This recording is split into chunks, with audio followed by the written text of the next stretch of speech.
Эл 2010-жылы Роза Отунбаева, Алмаз Атамбаев, Өмүрбек Текебаев, Темир Сариев, Бекназаров сыяктуу аферисттерге ишенип, революцияга чыгып алданып калган. Убактылуу өкмөт банк ячейкаларын тоноп, мародёрлук кылып, Бакиевдин байлыктарын мамлекетке өткөрбөй өздөрү бөлүп алышып, акыркы 10 жылда Кыргызстанды сазга батыргандан эч ким билбейт деп ойлошот окшойт. Акаев менен Бакиевдин учурунда Кыргызстан экономикасы жагынан жок дегенде Тажикстандан алдыда турчу. Отунбаева, Атамбаев, Текебаев, Сариевдер бийликке келгенден кийин Кыргызстан Тажикстандан да артта калды. Кумтур алтын кениндеги Кыргызстандын үлүшүн Бакиев 12%дан 33%га көтөргөндө булар аны сындашканда ишенгенбиз. Бакиевди кууп чыгып, өздөрү Кыргызстандын кумтөрдөгү үлүшүн 33%дан 26%га түшүрүштү. Ал эми 5 миллиардка жакын доллар алтын бар. Таластагы жер үй алтын кенин 100 миллион долларга эле буудамайлап сатышып, Кыргызстанда 1% үлүш калтырышпаптыр. Бул эмне деген шумдук? Азыр Кыргызстандын карызы канча экенин баарыбыз билебиз.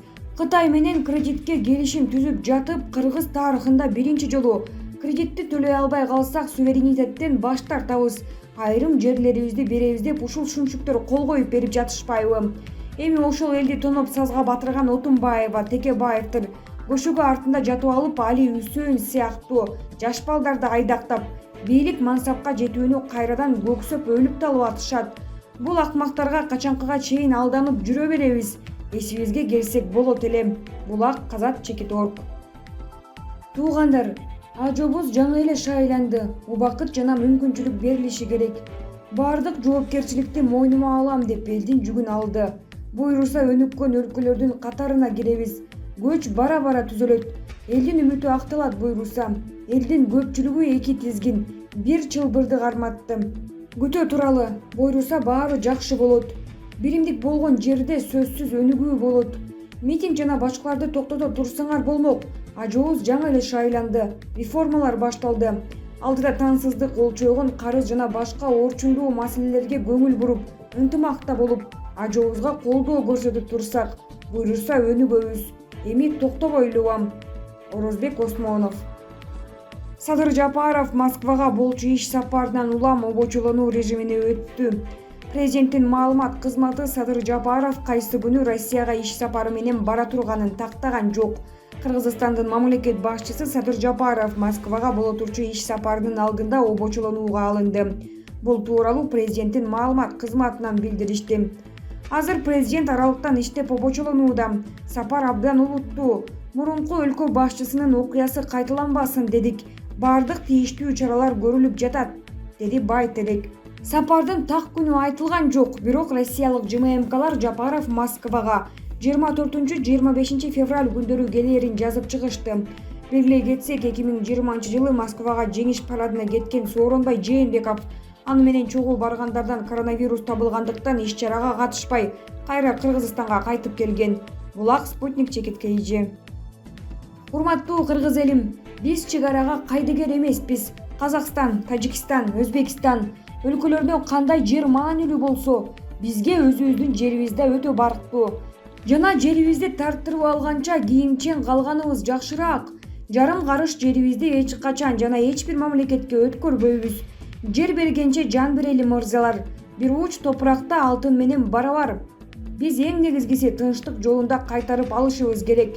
Бирок кантип мурдагы жерди саткан жана өз кызыкчылыгына пайдаланган инсандардын, жеп жутаарлардын, же болбосо кыргыз жерине кайдыгер караган инсан дейбизби? Ошолордун артын бирме-бир изилдеп чукусак, албетте чындык акпараттын бетине калкып чыгат. Азыр жерди мыйзамсыз сатып жибергендер көшөгөнүн артында. Элди кандай жол менен бурмалап, өзүмдүн аркамды жаап алсам деген ниетте элдин көңүлүн ар тарапка буруп жатат. Муну баарыбыз билип турабыз. Биз чек араны кандай жол менен чече алабыз? Мыйзам чегинде чечебиз. Кантип? Бир гана Садыр Жапаров Нуркожоевичтин акылы менен жана күчү менен чечилет. Эмне үчүн? Анткени баарын текшерип, сурамжылоо жүргүзүп, анан жоопко тарта турганды сурак кыла алат. Биз эмне жерибизди ар өлкөгө тарттырып олтура беребизби? Жок, албетте тарттырбайбыз. Сабыр кылып иштин жыйынтыгын күтөлү. Мына кыргыз элимди ушундай суроолор кыйнап келе жатат. Ушунча жыл ичинде чек ара эмне болуп жатат? көпчүлүк эл билбейт болчу. Канча жылдап чек арада жашап келген эл эле азап чегип жашачууда. Чек арадагы элдин азап тартып келгенин биринчи Садыр Жапаров көрүп билип, жон төреси менен элди түшүнүп, ушул көйгөйдү көтөрүп чыкканда, азыр жеңишинде иш бүтүргөндөр кайда элеңер? Чоңдорго элдин суроосу аябай көп. Убакыт сааты келгенде чекеден жооп бересиңер албетте. Кыргыз мырзалар, бир муштумга түйүлүп ынтымак менен иш жүргүзгөн болсок, бардыгы ордуна түшөт. Албетте убак сааты менен акыл калчап, жети өлчөп бир кеселем. Эл сыйлаган зор болот, эл кордогон кор болот. Керек болсо Курманжан Даткадай элим жерим деп, аял экенине карабай, эне башын өлүмгө тоскон баласына дем берип, башыңды көтөр уулум, өлүмгө тик кара, намысыңды бекем тут дей алган. Кыргыз мырзалар да намустуулукту бекем туткан бололу. Бир карыш жерибизди ынтымак менен кайтарып алганга насип кылсын. Көкулов аткарган иштерди биз кылышыбыз керек эле. Блогер, журналист Ярулан Көкулов аткарган иштерди монополияга каршы жөнгө салуу агенттиги кылышы керек эле. Мындай пикирин аталган агенттиктин директорунун орун басары Акжолтой Тукунов Марал радиосуна берген маегинде билдирди. Анын айтымында Көкулов кайсы бир объектини текшериши үчүн арыз талап кылынбайт. Агенттик көзөмөл жүргүзүү үчүн алгач экономика министрлигине билдирүү жөнөтүп, алар карап уруксат берген соң гана иш алып бара алат. Жалпылап айтканда, керектөөчүлөрдүн укугун коргоодо баарын татаалдаштырып салган. Көкуловго Кыргызстандын жана биздин атыбыздан ыраазычылык айтып кетем. Ал жасаган иштерди биз мамлекет кылышыбыз керек болчу. Орусияда контрольная закупка деген программа бар.